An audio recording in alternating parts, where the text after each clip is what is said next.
It's been a while since a DC movie has really piqued my interest besides Joker in 2019. However, the Suicide Squad really impressed me.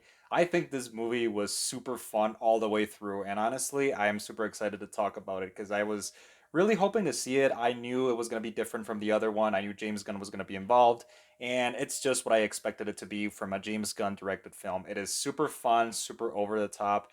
It has so many great moments, and today I'm going to dissect it and say what I really liked about it. So the Suicide Squad has nothing to do with the 2016 movie. I didn't like that movie. Honestly, I didn't think it was as bad as many people called it.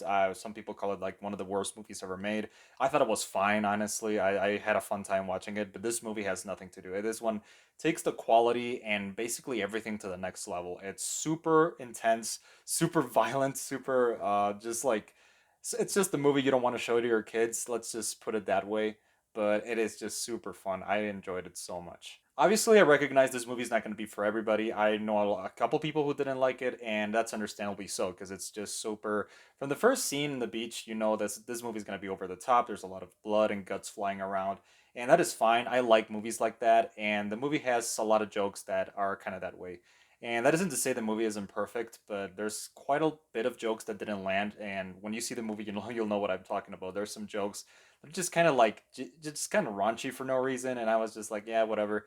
But overall, the movie does really shine on its own way, and I really like what DC is doing. I like movies like this one that give people more creative freedom, and James Gunn is the perfect example to do something like this. So the plot of the new and improved Suicide Squad is basically pretty similar to the 2016 one, and like you have like these prisoners, these classic DC villains in the prison, and in order to get their sentences reduced, they have to do like a really high stakes mission. And so this time, instead of going to a city where basically the last movie all took place, they go to an island where honestly I thought it was a super unique setting for a DC movie, for any superhero movie. Just the whole like island tropical feeling it had. It just made it pretty unique, and that's something I really liked. And each one of these characters is super crazy in their own way. For example, King Shark was one of my favorite ones, voiced by Sylvester Stallone. The King Shark was very funny every scene he was in. And there were a lot of characters that I didn't really know they existed in the DC universe, but this was like the first time I ever saw them.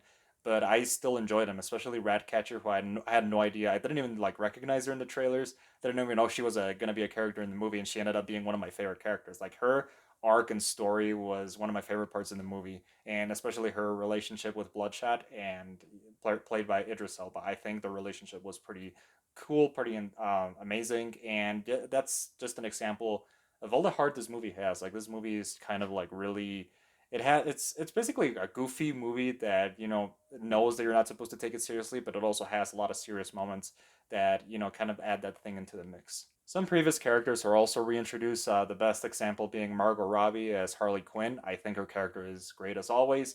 I think from the first Suicide Squad, I think her character has really shined in her own unique way.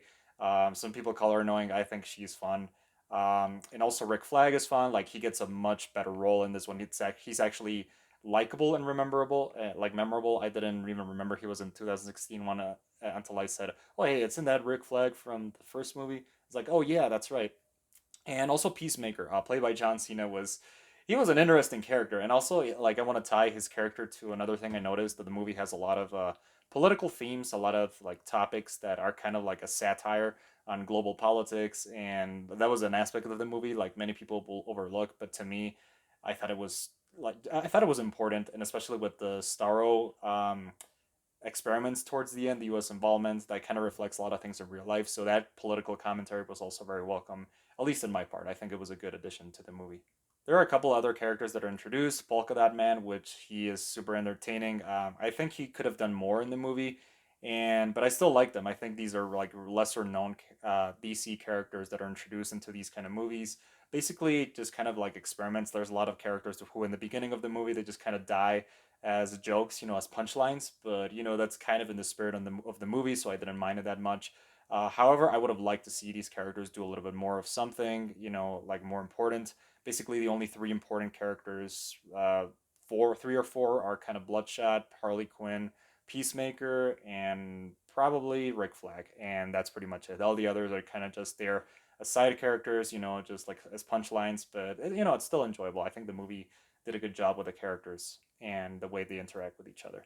So yeah, the movie isn't perfect. I think it was really good. I think it was super fun. I honestly really enjoyed it, and I think they should do more movies like this one, especially like with these directors such as James Gunn, such as Taika Waititi, which is one of my favorite people of all time, who's also in the movie. He took me completely by surprise. I didn't know what Taika Waititi was going to be in the movie like right until the ending, where he plays like a kind of a minor character, but it was funny to see him.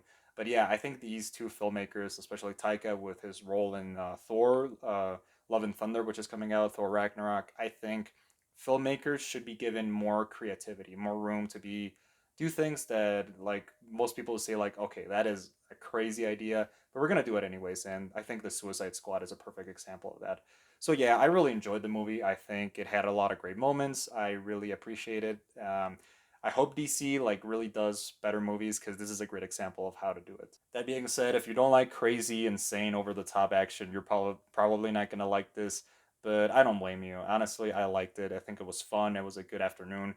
It's just one of those movies like Fast and Furious. You just watch for the fun. You don't watch it to like get impacted by the artistic merit or anything like that crazy. It's just crazy action, and we need those kind of movies, honestly. But yeah, I think I'm gonna give the Suicide Squad an 85 out of 100. I really enjoyed it, and yeah, that's everything for today. So have a nice day, everybody, and I'll see you next time.